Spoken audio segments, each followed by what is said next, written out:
अस्सलाम वालेकुम रहमतुल्लाहि व बरकातुहू।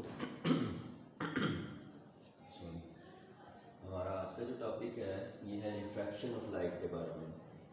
तो पिछला जो हमने टॉपिक पढ़ा है वो है रिफ्लेक्शन ऑफ लाइट, जिसमें हम कहते थे कि एक रे आती है, वो बेंड होती है और टकराती है, यानी कि स्ट्राइक करती है और उसी एंगल पे वापस चल जाती है। लेकिन यहाँ पे थोड़ा कंसेप्ट डिफरेंट है।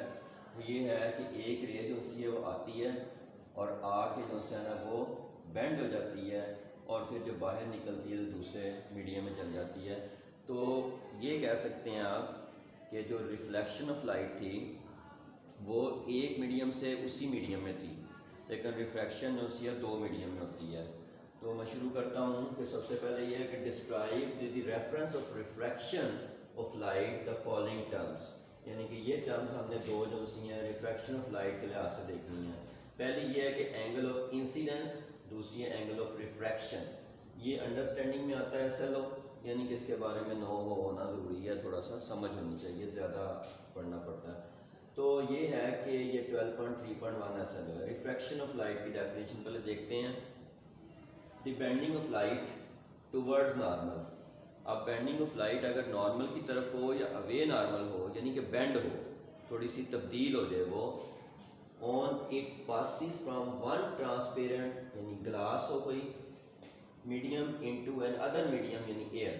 यानी कि अगर एक मीडियम ग्लास है और एक मीडियम जो सा है वो एयर है, तो जब एयर से ग्लास में जाएगा या ग्लास से एयर में जाएगा तो वो जो लाइट होगी वो बेंड हो जाएगी, वो तब्दील हो जाएगी। तो इसमें हम देखते हैं इस called refraction. For example, if we dip end of a pencil or some other object into water at an angle to the surface, the dip part looks bent as shown in figure 12.7। तो अगर आप अपनी PTB की book देखेंगे तो उसके ऊपर एक फिगर बनी हुई है 12.7। उसके अंदर उसने ये बताया हुआ कि ग्लास है, ग्लास के अंदर आपने पानी लिया है, जब उसके अंदर पेंसिल डिप करते हैं तो वो आपको ऐसा लगता है जैसे टूट गई होती है। तो इस तरह से ये आप देख सकते हैं। तो मैं आपको इसकी एग्जांपल दिखाता हूँ। ये देखें, ये कप है, ये आप देख रहे होंगे कप के अंदर मैंने पानी लिया है। आप देखें इसके अंदर जो पेंसिल है वो डिप की हुई है। आपको नज़र आ रहा है कि पानी जो सा है यानी वाटर जो सा है वो ये है और ये ऊपर से जो सा एयर है। तो देखें जब वाटर से और एयर के दरमियान में डिफरेंस है, देखें ऐसा लगता है जैसे ये टूट गई होती है पेंसिल। यानी कि ये जो सी पेंसिल है इसने अपना रे चेंज किया है और ये कर लिया तो ये बेंड हो गई है, तो बेंड टूवर्ड्स नॉर्मल हुई है।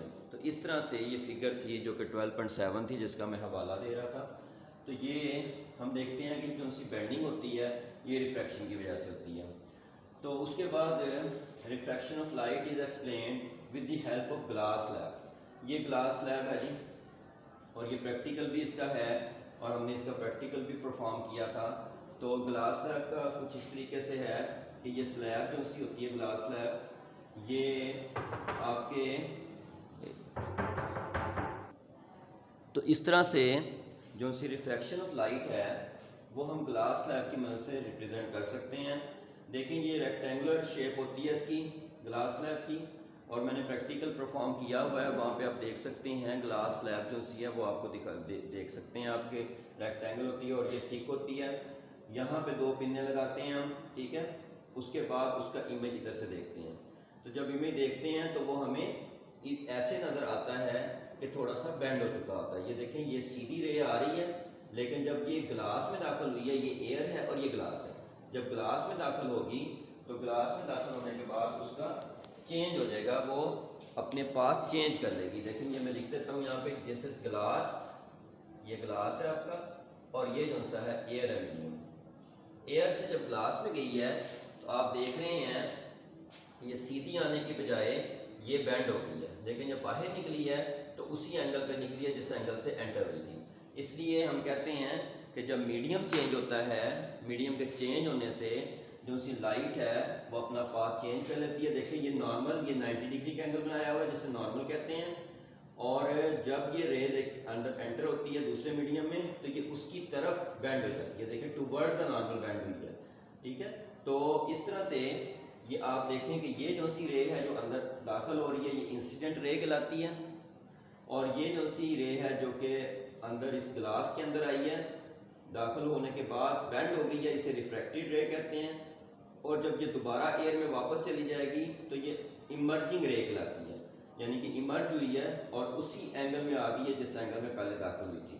तो इस तरह से तीन रेज जो सी वो बनती हैं। एक होती है इंसिडेंट रे और नॉर्मल के साथ जो एंगल बनता है इसको कहते हैं इंसिडेंट एंगल, और रिफ्रैक्टेड रे और नॉर्मल के साथ जो एंगल बनता है इसे कहते हैं रिफ्रैक्टेड एंगल, और ये इमर्जिंग रे होती है।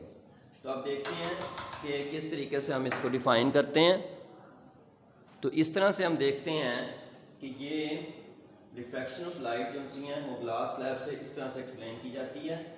इंसिडेंट एंगल क्या होता है, यानी मैंने ये कहा था कि रिफ्रैक्शन ऑफ लाइट के जरिए से हमने ये दो टर्म जो सी हैं, एंगल ऑफ इंसिडेंट और एंगल ऑफ रिफ्रैक्शन बताना है।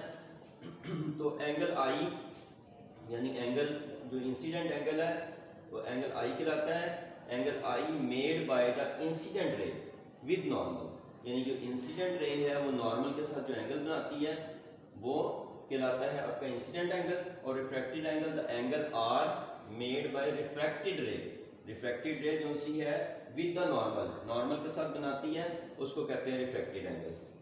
When refracted ray leave the angle, जब ये रिफ्रैक्टेड रे इसको ग्लास को लीव करेगी, it bends away from the normal. तो ये देखें ये पहले बेंड टूवर्ड्स हुई थी, लेकिन जब बाहर निकली तो बेंड अवे द नॉर्मल हुई है, ठीक है जी। उसके बाद ये दो टर्म्स थी जो मैंने आपको बतानी थी इसके लिहाज से। तो सबसे पहली बात ये है कि जो रिफ्रैक्शन होती है वो बेंडिंग ऑफ लाइट होती है, ठीक है, टूवर्ड्स नॉर्मल होती है। और दूसरी बात ये कि इंसिडेंट रे जो उसके साथ जो एंगल बनता है नॉर्मल के साथ वो इंसिडेंट एंगल होता है। रिफ्रैक्टेड रे जो नॉर्मल से एंगल बनाती है वो रिफ्रैक्टेड एंगल होता है। अब हम आते हैं 12.3.2 SLO पे। ये SLO जो सा है ये है पूछता है कि state laws of refraction of light. अब लॉज ऑफ रिफ्रैक्शन क्या है लाइट के, हमने रिफ्लेक्शन के भी लॉ किए थे, अब रिफ्रैक्शन के लॉ करेंगे। अब यहाँ पे पहला लॉ जो सा है वो तो वही लॉ है जो कि रिफ्लेक्शन का लॉ था, इसीलिए मैंने इसको नीले कलर में लिखा है ताकि आपको याद रहे।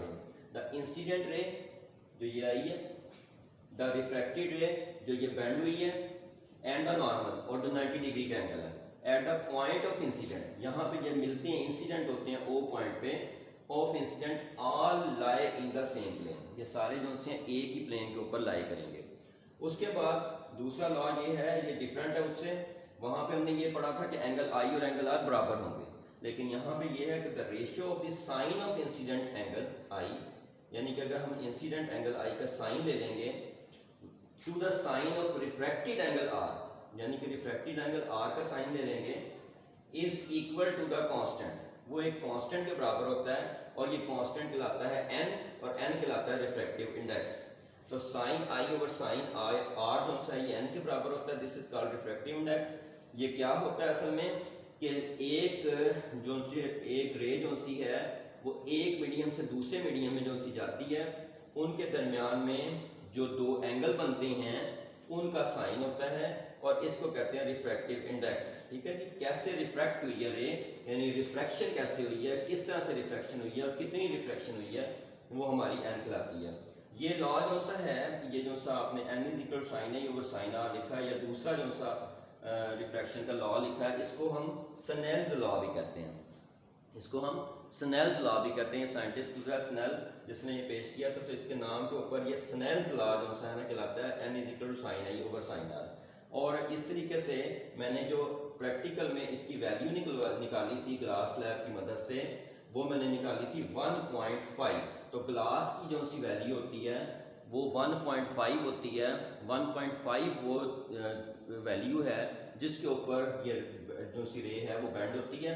तो इस तरह से हमने आज का जो सा हमने जो टॉपिक पढ़ा है या जो लेक्चर जो सुना है वो था रिफ्रैक्शन ऑफ लाइट के ऊपर। रिफ्रैक्शन ऑफ लाइट की मदद से हमने फिर ये दो जो सी टर्म है इसको डिफाइन किया और उसके बाद ये जो सा laws of refraction of light जो से वो बताए हैं। तो इस तरह से हमने ये दो टॉपिक जो से आज पढ़े हैं, यानी कि 12.3.2 और 1 और 12.3.2। तो उम्मीद है कि आपको समझ आ गई होगी। अस्सलाम वालेकुम रहमतुल्लाहि व बरकातुहू।